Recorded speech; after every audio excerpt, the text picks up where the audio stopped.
जंगल के बड़े महल में राजा तोता और उसकी रानी तोती रहा करते थे। वो दोनों बहुत खुश थे क्योंकि कई सालों बाद उनके यहाँ संतान आने वाली थी। मेरी रानी, अब तुम्हें अपना बहुत ध्यान रखना होगा क्योंकि हमारी संतान इस दुनिया में आने वाली है। राजा जी, आप चिंता ना करें, मैं अपना ध्यान बहुत अच्छे से रखूंगी। ऐसे ही समय बीतने लगता है। राजा तोते के महल के सामने एक बड़ी हवेली थी, जहाँ एक काली जादूगरनी कवि रहती थी। उस जादूगरनी कवि की हवेली में एक बहुत बड़ा बागीचा था, जिसमें ढेरों सेब के पेड़ लगे हुए थे। एक दिन रानी तोती अपने महल के बाहर टहल रही थी। तभी रानी की नजर जादूगरनी के बागीचे पर जाती है, जहाँ लाल लाल सेबों के पेड़ थे। मेरा तो बहुत मन कर रहा है इन लाल लाल सेबों को खाने का। ऐसा सोचते हुए रानी तोती अपने महल में जाती है। राजा जी, हमारे महल के सामने जो जादूगरनी रहती है उसके बागीचे में बहुत लाल लाल सेब हैं। उन लाल लाल सेबों को देखकर मुझे इच्छा हो रही है कि मैं भी वो सेब खाऊं। रानी, समझने की कोशिश करो। वो बागीचा जंगल की सबसे ताकतवर जादूगरनी बिजली कवि का है। वहाँ जाना बहुत मुश्किल है। तुम देखो तो, मैंने तुम्हारे लिए कितनी तरह के फल मंगवाए हैं, तुम इन्हें खा लो। राजा तोता रानी को समझाने की बहुत कोशिश करता है, लेकिन रानी तोते की बात नहीं समझती। आप मेरी बात समझ क्यों नहीं रहे? मुझे बस वही सेब खाना है। बस आप मुझे उसी बागीचे से लाल लाल सेब ला कर दो। ऐसा कहते हुए रानी तोती रोने लगती है। अपनी पत्नी को ऐसा रोता हुआ देखकर राजा तोता वहाँ से जाता है। वो सीधा जादूगरनी कवि के पास जाता है। जादूगरनी जी, मेरी पत्नी गर्भवती है। उसका सेब खाने को बहुत मन कर रहा है। कृपया करो और हमें कुछ सेब दे दो। ये मेरा बगीचा है और ये सब पेड़ भी मेरे हैं। मैं इन पेड़ों के फल किसी को भी नहीं दूंगी। चलो भागो यहाँ से। ऐसा कहते हुए जादूगरनी राजा तोते को अपने बागीचे से निकाल देती है। इस जादूगरनी ने तो मुझे सेब देने से मना कर दिया है, लेकिन मैं अपनी रानी को भी उदास नहीं देख सकता। मुझे कुछ न कुछ तो करना ही होगा। रात हो जाती है। आधी रात को जब जादूगरनी सो जाती है, तो राजा तोता चुपके से जादूगरनी के बागीचे में जाता है और ढेर सारे सेब चुराकर वहाँ से भाग जाता है।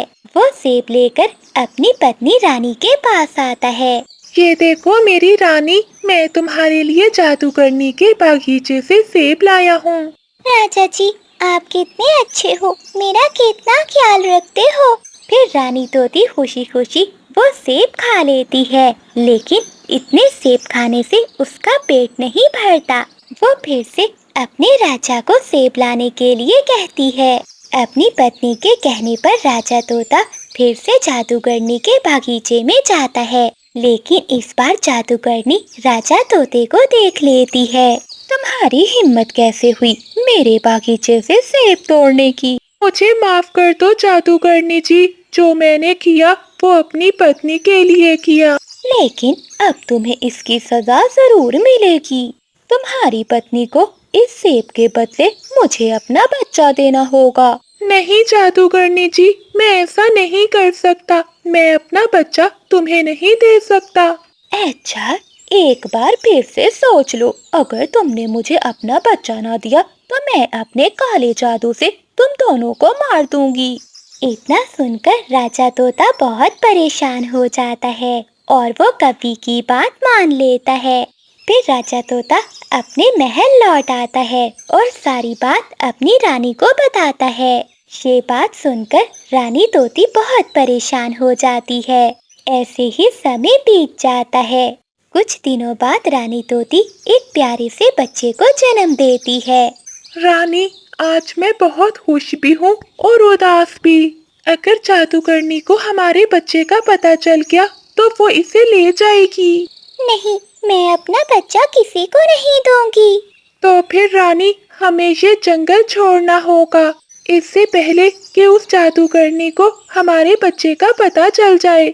लेकिन उन दोनों को तो ये मालूम ही नहीं था कि जादूगरनी अपने जादू से ये सब देख रही थी। और उसी समय जादूगरनी वहाँ पहुँच जाती है। मुझसे चालाकी करने चले थे? क्या तुम अपना वादा तोड़ने वाले थे? ऐसा कहते हुए जादूगरनी कभी उस बच्चे को लेकर वहाँ से गायब हो जाती है। राजा और रानी तो अपने बच्चे के लिए रोते रह जाते हैं, लेकिन जादूगरनी कभी उन पर जरा भी रहम नहीं करती और वो उस बच्चे को लेकर एक गुफा में चली जाती है।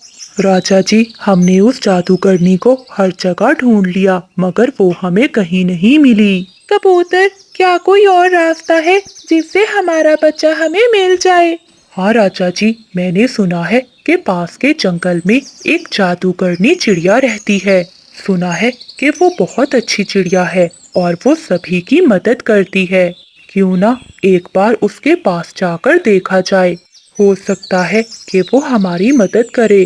चलिए राजा जी, अभी चलते हैं। मैं अपने बच्चे के बिना और नहीं रह सकती।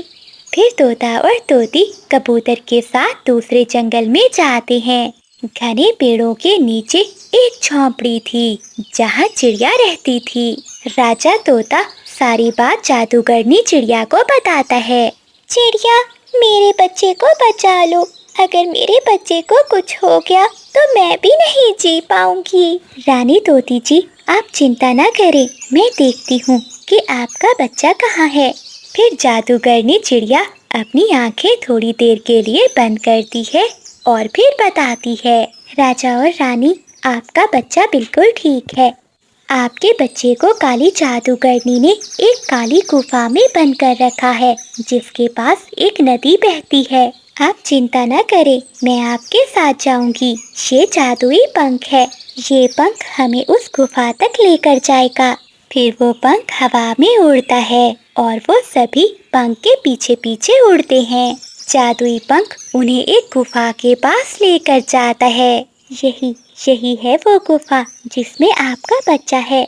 फिर वो सभी गुफा के अंदर जाते हैं, जहाँ राजा और रानी का बेटा बैठा हुआ था। रानी जल्दी से अपने बच्चे को गले से लगा लेती है। जादूगरनी चिड़िया, तुम्हारा बहुत बहुत धन्यवाद। तुमने हमें हमारे बच्चे से मिलवा दिया। राजा ने अभी इतना कहा ही था कि तभी वहाँ जादूगरनी कभी आ जाती है। अरे वाह, आज तो ये जादूगरनी चिड़िया भी आई है। तुमसे बहुत पुराना हिसाब बराबर करना है। आज तो तुम जरूर मरोगी। जादूगरनी कभी, बहुत हो गया जुल्म, अब मुझे नहीं तुम्हें मरना होगा।